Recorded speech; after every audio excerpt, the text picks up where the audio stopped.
Next I would like to welcome to the stage some people from the utilities.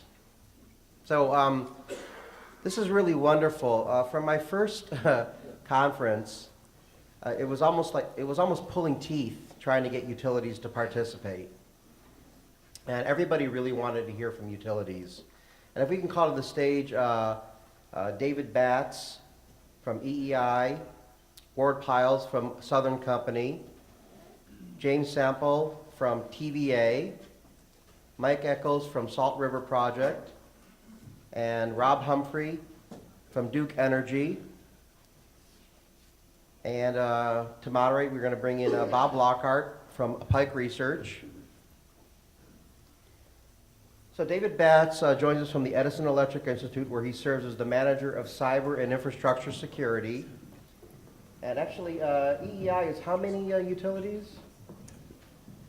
So the members of EEI are investor-owned utilities, and the investor-owned utilities in the United States generate, transmit, distribute approximately 70% of the electricity that is used in the U.S. Sure. So that's a lot of representation there on stage, just so you know. Ward Piles joins us from Southern Company, where he currently works as a senior security analyst. Ward is also quite active in several of the NIST cybersecurity working groups, as well as OpenSG. You'll hear more about OpenSG as this goes on, believe me. James Sample joins us from the local Tennessee Valley Authority, and one of the oldest utility organizations actually in the world, certainly in the United States. And of course, Mike Eccles isn't here. Sorry about that. Rob Humphrey joins us from Duke Energy, recently acquired Progress Energy, and so making them one of the largest, if not the largest, utilities in the world, or at least in the country. And of course, moderating this session, we will have Bob Lockhart, who's a senior analyst at Pike Research, and we're just going to get an idea of how utilities are managing security. Thank you very much, Bob. Okay, thanks very much. So I guess probably just to level set, and by the way, I'm thrilled to be sitting up here with 4 people that are actually living this stuff every day and doing it. And I'm not sure I'd want any of your jobs for all the tea in China, but still. I guess could we start at the end with David? Just what are you guys working on right now? I'd just like each one of you to give us a real quick, what are you doing right now, and what do you think you've accomplished that you're proud of so far? So right now, for very many of our member companies, they see smart grid and the adoption of smart or smarter grid technologies as being a very important part of their strategic vision for doing things like dealing with reducing peaks through advanced communication between the end users and utilities. We can operate our overall grid much more efficiently. And we think that that's very important for our customers because an efficient grid is a much less expensive grid for them. As to cybersecurity itself, I know that I'm involved with my members on a very ongoing basis to do things like exchange information about, okay, what are the emergent threats, what got thrown over the transom last week or last night from CERT, what's going on, what are some actual things that utilities can do to manage and mitigate those risks. So we are engaged with conference calls, with in-person security conferences to talk about what works and how to mitigate and manage risk. And it's very much collaborative within the context of investor-owned utilities. There is competition at some levels, but fundamentally, when it comes to cybersecurity, it's not a discussion about competition. It is a discussion to Daniel's point about how, in fact, do we provide cybersecurity. When we talk about sort of policy issues, the other thing that I'll mention is that between the investor-owned utilities, between the public power associations, between the rural, the co-ops, there's very little space amongst our members when it comes to cybersecurity because all of us are very engaged in the mission of protecting critical infrastructure.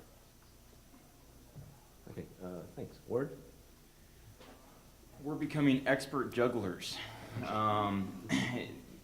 Really what we're seeing within Southern Company is a big change in landscape of how we are involved with our regulators, also how we're involved with the government, and even more so our partners now with vendors and suppliers.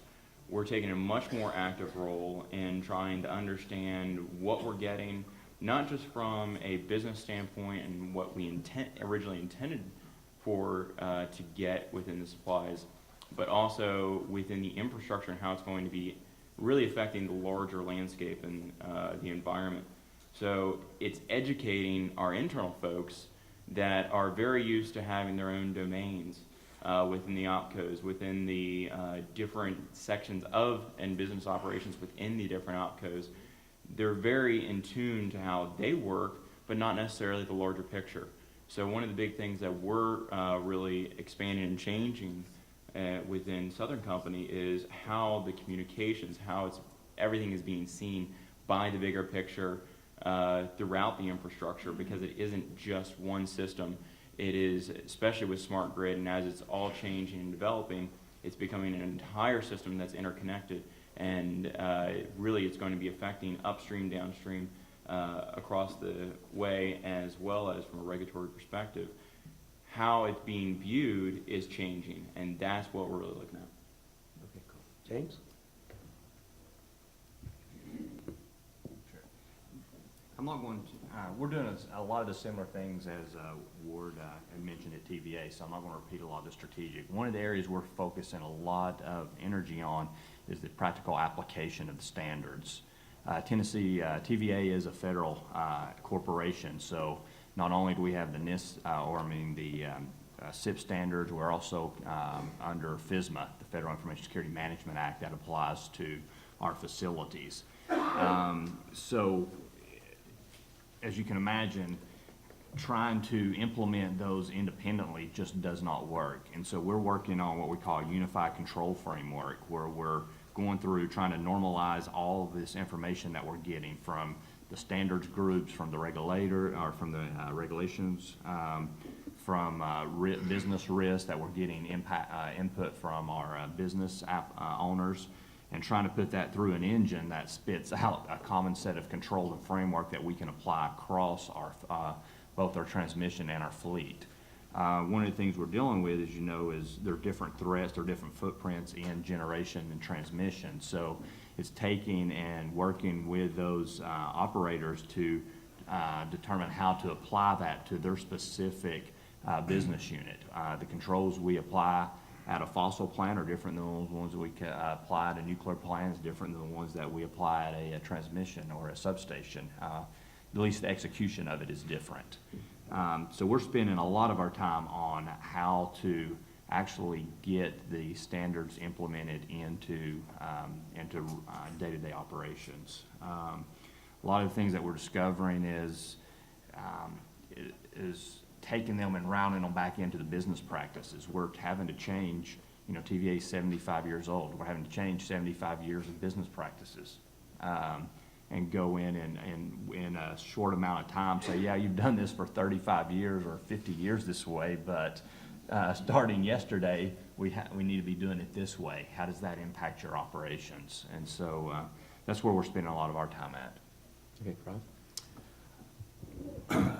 You know, at Duke, we're obviously very busy with the ongoing merger, but from a cybersecurity perspective, you know, I'd echo what all the other panelists had mentioned.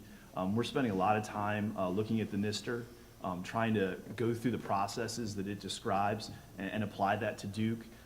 You know, we feel that's a great document, and really one of the first things that really we could latch onto and you know, overlay on our architecture.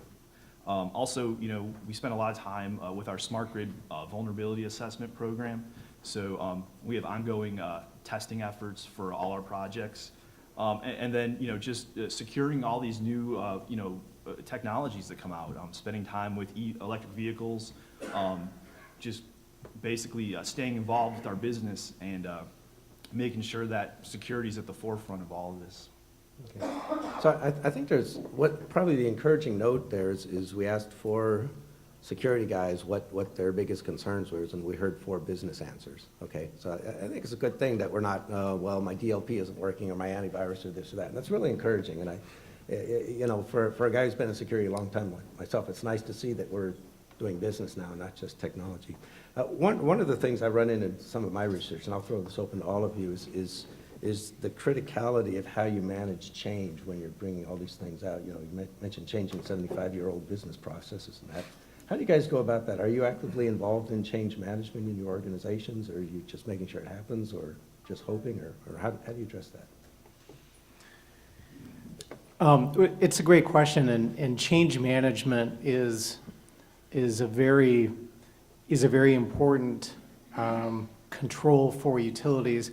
One of our challenges is we're going from a historical framework of very slow rate of change, because if the system works, you leave it alone, you don't touch it, and everybody's happy and everybody's fine. So we're going from a legacy world of literally there are components in utility systems that are 30, 40, 50, 60 years old, and you know what? They work and they're awesome. But we're going from that to something that is much more akin. It's not literally, but it's a lot closer to consumer electronics, which for the kind of the old-fashioned utility folks is highly disturbing and unnerving, and because it changes the entire framework. So now as utilities, we have to be highly sensitized and engaged to a discipline. It is a control, it's not the only control, there are other controls about change management. Okay, what is the firmware that should be running on this device at this time? It is X, great. Who's the last person who changed it? Oh, it was Robin, great. Where is the authorization for that firmware change? So all of this new set of dynamics is pretty new. I mean, just overall, it's new, and it's a cultural thing, and so a lot of utilities are having very vigorous discussions about change management and going down into stovepipes of, I mean, historically, utilities ran things on an extremely geography, maybe even parochial basis, where the people at this location did their thing, and the people at that location did their thing. They didn't talk to each other, but that has to change in our new world. Others? We're actually looking at it from a couple of different approaches. One is, and I kind of give you how the organization is set up. We have, line businesses for fossil, river ops, nuclear, transmission, and then IT for business operations. Our security group, we're responsible for overseeing and doing the governance and oversight across the entire agency. So we establish the policies, the procedures, as well as the partnerships with the business units on how they're going to execute, so they have to map back up. So instead of coming in and saying, here's how you do change management across the agency, we'll set high-level policies and then work with the business units to implement change management in their business unit that matches their needs. So one thing that we're working on across the board is both change management from a business process as well as a technical side. Mm-hmm. So the business process change management, we've incorporated in our business planning as well as some of our other administrative type processes.